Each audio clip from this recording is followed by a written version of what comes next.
یہ اعلیٰ حضرت کا علم و فنون تھا. اعلیٰ حضرت کا سائنس کے تعلق سے علم فلکیات جس کو ہم کہتے ہیں، جس میں سیاروں کا علم حاصل کیا جاتا ہے، ستاروں کی گردشوں پہ گفتگو کی جاتی ہے، اس پر بہت زیادہ مہارت تھی اعلیٰ حضرت کی. تو اس تعلق سے اعلیٰ حضرت کی چند کتابیں یہاں ہے. میں آپ کو بتاؤں کہ امریکی سائنسداں تھا اس زمانے میں جس کا نام تھا پروفیسر البرٹ ایف پورٹا. کیا نام تھا؟ Professor Albert F Porta. یہ امریکہ کا بہت مشہور سائنسداں تھا. مشیگن یونیورسٹی جو امریکہ کی ہے وہاں کا چیف تھا اس زمانے میں، اور بڑے بڑے سائنسداں اس زمانے میں اس کے شاگرد ہوا کرتے تھے، پڑھاتا تھا وہ یونیورسٹی میں. اس نے ایک پیشن گوئی کی اس زمانے میں جب اعلیٰ حضرت حیات تھے، ان کا ہم عصر ہی. اس نے پیشن گوئی یہ کی کہ 17 دسمبر 1919 کو ڈیٹ کے ساتھ، جیسے آج بھی بہت سارے سائنسداں پیشن گوئیاں کرتے ہیں، کہتا 17 دسمبر 1919 کو سورج کے پاس کچھ سیارے جمع ہو جائیں گے، اور سورج کی کشش اور ان سیاروں کی اپنی کچھ کششیں یہ سورج پر اثر انداز ہوں گی. نتیجہ یہ ہوگا کہ سورج میں بہت بڑا چھید ہو جائے گا، ہو سکتا ہے کہ کچھ اس کے اجزاء ٹوٹ کر گرے، اس سے دنیا کے یہ فلاں یہ ملک جو ہے تباہ و برباد ہو جائیں گے. اس نے پیشن گوئی کی. جب اس نے پیشن گوئی کی اور اس کے دلائل دیے تو اس زمانے کے بہت سارے سائنسداں جو امریکہ کے تھے اس کا انہوں نے ان کی حامی لائی، کہا کہ یہ پیشن گوئی بالکل درست ہے اور یہ ہو کر رہنے والا ہے. اب نتیجہ یہ ہوا کہ اس وقت اخبارات میں خبر چھپی تو باقی پور جو انڈیا کا ایک شہر ہے، وہاں سے ایک اخبار نکلتا تھا جس کا نام تھا ایکسپریس. وہ اخبار میں خبر چھپی. اعلیٰ حضرت اس اخبار کا مطالعہ بھی فرمایا کرتے تھے، جو اس بات کی دلیل ہے کہ حالات حاضرہ میں کیا ہو رہا ہے اس پر بھی امام کی نظر تھی. اور امام وہ ہوتا ہے کہ جو حالات حاضرہ کی گردشوں پہ نگاہیں رکھتا ہے. اب یہاں پر ایک سوال یہ پیدا ہوتا ہے کہ حالانکہ یہ دین کا تو مسئلہ تھا نہیں، مگر دیکھیے اعلیٰ حضرت کو اللہ تعالیٰ نے کیسا علوم عطا فرمایا تھا. جب اس نے 17 دسمبر 1919 اور ڈیٹ کے ساتھ کہا تو اعلیٰ حضرت ان کا خود اپنا ایک اخبار نکلتا تھا بریلی شریف سے، جس کا نام تھا الرضا. اعلیٰ حضرت نے اپنے اخبار میں قسط وار اس کا رد لکھا، اور رد کر کے وہ کتاب چھوٹی سی میرے پاس تھی، گم ہو گئی، لیکن وہ رسالہ فتاوی رضویہ میں ہے تو میں ابھی اس میں سے دکھا دوں گا آپ کو. وہ کتاب مستقل تھی مگر وہ پتہ نہیں کس نے چرا لیا ہے، لے کے گیا اللہ جانے، تو کتاب ہی نہیں ہے ابھی میرے پاس. لیکن بہرحال فتاوی رضویہ میں وہ رسالہ ہے تو اس میں بھی موجود ہے وہ چیز. تو فتاوی رضویہ میں بھی اس کو شامل کیا گیا. اس میں اعلیٰ حضرت نے باقاعدہ ڈائیگراموں سے بتایا کہ سورج کی کتنے ڈگری پہ اس وقت سورج ہوں گا اور دوسرے سیاروں کی کہاں کون سی پوزیشن ہوگی، اور ایسا کوئی واقعہ ہونا ہی نہیں ہے. جب یہ خبر چھپی اعلیٰ حضرت کے اخبار الرضا میں، اور پھر اس پر باقاعدہ ایک کتاب پھر ترتیب دی اعلیٰ حضرت نے کہ ایسا کچھ نہیں ہوگا، البرٹ ایف پورٹا کی پیشن گوئی غلط ہے اور اس کی کیا خامیاں ہیں. اب آپ بڑے تعجب کریں گے، 17 دلیلوں سے رد کیا اعلیٰ حضرت نے اس کا. اب یہاں بھی اتفاق دیکھیے، اس نے پیشن گوئی کی تھی 17 دسمبر کو یہ واقعہ ہوگا، اعلیٰ حضرت 17 ہی دلیلوں سے اس کا رد کر رہے ہیں. یہاں بھی ایک مناسبت ہے اعلیٰ حضرت کے. میں نے جب دیکھا تو میرے ذہن میں خیال آیا کہ شاید اعلیٰ حضرت اس کے 17 دسمبر کی دھجیاں اڑانا مقصود تھا. اگر وہ 30 دسمبر بولتا تو شاید 30 دلیل عطا فرماتے، لیکن وہ 17 دسمبر کا معاملہ تھا. اب اس کتاب کا نام ہے کیا ہے جو اعلیٰ حضرت نے اس وقت لکھی تھی اور جو چھپی، اس کا نام ہے معین مبین بحر دور شمس و سکون زمین.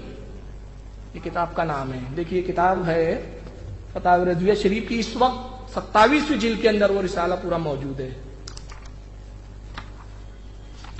اس کے اندر موجود ہے، وہ 27ویں جلد کے اندر فتاوی رضویہ شریف کی. یہ رسالہ آپ پڑھیں تو آپ کی روح خوش ہو جائیں گی کہ اعلیٰ حضرت نے اس میں سائنس کے اوپر کتنے دلائل دی. اس میں کوئی قرآن و حدیث کی بات نہیں ہے، سب سائنٹیفک دلیلیں ہیں. 17 دسمبر کا دن آیا تو 16 دسمبر جب آیا، میں ایک نئی چیز سنا رہا ہوں جو شاید آپ نے علماء سے نہیں سنی ہوں گی. 16 دسمبر کو نیو یارک ایک اخبار نے ایف پورٹا کی پیشن گوئی کو بھی لکھا اور اعلیٰ حضرت کی بھی تحقیق کو چھاپ دیا انگلش میں ڈھال کر. دنیا کے سائنسدانوں نے مذاق اڑایا کہ یہ مولوی صاحب ہے، یہ کیا سمجھے، اور ایف پورٹا کا رد کرنے چلے ہیں. تو 16 دسمبر کو نیو یارک کے اس اخبار، اس کا نام تھا، اس اخبار کا نام بھی ہے نیو یارک ٹائمز، اور وہ کون سا شمارہ ہے علماء نے بیان کیا. اب شمارہ تو ملتا نہیں ہے، میرے پاس ہے ہی نہیں، مگر پروفیسر مسعود صاحب کی کتاب میں نے اس کا حوالہ پڑھا تو یہ شمارہ 16 دسمبر 1919 عیسوی نیو یارک سے چھپتا تھا، نیو یارک ٹائم. اس میں دونوں تھیوریاں اس نے چھاپ دیا. تو 16 دسمبر کو تو سب مذاق اڑاتے رہے. اب اس کے بعد یہ ہوا کہ جب 17 دسمبر کا دن آیا تو بڑی بڑی دوربینیں لے کے پوری دنیا کے سائنسداں بیٹھے ہیں کہ سورج میں چھید کیسے ہوتا ہے، سیارے کون کون سے کس محور پر آئیں گے اور کیا حالات ہوں گے۔ 17 دسمبر تو جانے دیجئے، اعلی حضرت کا بھی اب وصال ہو گیا، آج تک وہ قیامت نہیں آئی جو آنے والی تھی، آج تک کچھ نہیں ہوا ایسا۔ اور اب کوٹا کی پیشن گوئی غلط ہوئی۔ 18 دسمبر کو جب نیو یارک ٹائم چھپا تو اس میں اعلی حضرت کی تعریف تھی کہ یہی صحیح ہے، مولانا کا ہی کال جو ہے صحیح تھا۔ تو اعلی حضرت رضی اللہ تعالیٰ عنہ علم فلکیات پر اتنی مہارت رکھتے تھے کہ بیٹھے بریلی کی سرزمین پر، میں چوٹی چٹائی نہیں کہوں گا، مجھے جملہ اچھا نہیں لگتا کیونکہ ہمارا اعلی حضرت جو ہے وہ شہنشاہ ولایت ہے، وہ ٹوٹی چٹائیوں پہ نہیں بیٹھتے تھے، ان کی گزرگاہ تو عرش اعظم ہوا کرتی تھی۔ وہ خود اپنی تعریف میں کہتے ہیں، میں کہتا ہوں اس میں رسول کی تعریف کے ساتھ ان کی اپنے بھی فضیلت کو خود بیان کر رہے ہیں۔ کیا کہتے ہیں کہ عرش پر تازہ چھیڑ چھاڑ، فرش پہ طرفہ دھوم دھام، کان جدھر لگائیے تیری ہی داستان ہے۔ کہتے رسول اللہ کی داستان کہاں ہو رہی ہے؟ میں عرش اعظم کو دیکھ رہا ہوں تو وہ فرشتوں میں چھیڑ چھاڑ چل رہی ہے آپ کے ذکر کی، اور زمین کے نگاہ ڈال رہا ہوں تو آپ کے ذکر کا تذکرہ ہو رہا ہے، کان جدھر لگائیے تیری ہی داستان ہے۔ یعنی خدا اللہ تیرے کہ میری نگاہ عرش اعظم پہ فرشتوں کی چھیڑ چھاڑ کو بھی دیکھتی ہے اور دنیا کے الگ الگ خطوں سے آپ کی تعریفوں کو اپنے کانوں میں سنتی بھی ہے۔ تو یہ مقام ہے اعلیٰ حضرت کا۔ تو اعلیٰ حضرت بریلی کی سرزمین پر جو سنیت کا مرکز بھی ہے اور سنیت کی راجدھانی ہے، اپنی راجدھانی میں بیٹھے ہوئے اور سیاروں کی گردشوں کو ملاحظہ کر رہے ہیں۔ یہ تھا علوم اعلیٰ حضرت کا۔ اسی طرح فیثاغورس سائنسداں کا اپنے نام سنا ہوگا، بڑا مشہور سائنٹسٹ ہے فیثاغورس۔ کون ہے جو نہیں جانتا، جو طالب علم ہے؟ فیثاغورس جو میتھمیٹکس آرتھمیٹک کا بہت بڑا اسکالر مانا جاتا ہے، بہت سارے اصول وہ ہے کہ اس کے بغیر میتھمیٹکس ہی نہیں چلتا۔ فیثاغورس پہلا سائنسداں ہے جس نے نظریہ قائم کیا کہ زمین گردش کرتی ہے، زمین گردش کرتی ہے۔ اس زمانے میں فیثاغورس کو چرچ نے سزا بھی دی، کیونکہ خود عیسائی کتابوں میں دنیا کے جتنے مذاہب ہیں سب کا کہنا ہے کہ زمین ساکھی نے رکی ہوئی ہے، کوئی مذہب اس کو قبول نہیں کرتا، چاہے ہندوازم ہو، چاہے کرسچنزم ہو، چاہے یہودیت ہو، کوئی بھی مذہب ہو، بودھزم ہو، جتنے بھی ہیں سب کا کہنا ہے کہ زمین رکی ہوئی ہے۔ اور بائبل میں ہے چونکہ زمین رکی ہے تو گویا یہ دھرم وروਧ بات کہلائی اس وقت۔ چرچ نے اس کو سزائے موت کا فیصلہ سنایا۔ اب وہ جو ہوا وہ ابھی تفصیل بتانا مقصود نہیں ہے۔ فیثاغورس کے بعد کسی سائنسداں نے ہمت نہیں کیا کہ زمین کے بارے میں بولے کہ گھومتی ہے، کیونکہ فیثاغورس کا انجام دیکھ چکے تھے۔ یعنی یہ کہنا کہ زمین گردش کرتی ہے اس وقت مذہبی جرم کہلاتا تھا۔ اس کے بعد کیا ہوا؟ پروفیسر کاپر میکس، یہ ایک سائنسداں گزرا، اس نے پھر تھوڑی سی جرات کی اور کچھ دلیلوں کے ساتھ اس کے اپنے نزدیک جو دلائل تھے کہا کہ زمین واقعی گردش کرتی ہے، سکون میں نہیں ہے، ٹھہری بھی نہیں ہے۔ پروفیسر کاپر میکس کا تو اتنا پختہ لوڈ کسی نے نہیں لیا، کتنا مطلب اس کی بات میں اتنی پختگی نہیں محسوس کی گئی، لیکن 1880 عیسوی کے اندر ایک مشہور سائنسداں آیا جس کا نام ہے professor Albert Einstein. Albert Einstein یہ پہلا سائنسداں ہے جس نے دلیلوں کی بیس پر بات کیا اور کہا کہ زمین گردش کرتی ہے، اور سائنسدانوں نے اس کی اس تحقیق کو ایکسپٹ کر لیا۔ 1880 یہ اعلیٰ حضرت کا ہی زمانہ ہے۔ جب آئنسٹائن کی 1880 میں تحقیق آئی تو اعلیٰ حضرت نے اس کا بھی رد کیا، اور رد کر کے فرمایا کہ آئنسٹائن کی تھیوری صحیح نہیں ہے، زمین ساکن ہے، رکی ہوئی ہے، گردش نہیں کرتی۔ آئنسٹائن کا ذکر اعلیٰ حضرت کے ایک مرید نے کیا، ان کا نام بتا دیتا ہوں میں آپ کو، یہ فتاوی رضویہ کے اندر اس کتاب میں چھپا ہوا ہے، میں بھی وہ کتاب کا نام پڑھ کے سناؤں گا۔ انہوں نے کہا حضور آئنسٹائن نے پیشن گوئی کی ہے اور کہا ہے، پیشن گوئی نہیں کی مطلب اس نے تھیوری دی ہے، اور وہ تھیوری یہ ہے کہ زمین گردش کرتی ہے۔ تو کہتا ہے کہ آپ حضور میرے ساتھ ہو جائیے، آپ بھی اس کو بتا دیجئے کہ ہاں قرآن میں بھی ایسا ہی ہے۔ تو پھر دیکھیے کہ جب سائنسداں یہ چیز کو دیکھیں گے کہ جس چیز کو ہم اب بیان کر رہے ہیں کہ زمین گردش میں، تو قرآن تو اس کو پہلے بیان کر چکا ہے، تو وہ اسلام لے آئیں گے۔ اعلیٰ حضرت نے ان کو جواب دیا۔ 2 کتابیں اس وقت اعلیٰ حضرت نے لکھی، ایک کتاب لکھی جس کا نام ہے اعلیٰ حضرت کی نزول آیاتی فرقان بسکون و زمین و آسمان۔ اس کتاب میں اعلیٰ حضرت نے قرآن و حدیث سے ثابت کیا کہ زمین رکی ہوئی ہے۔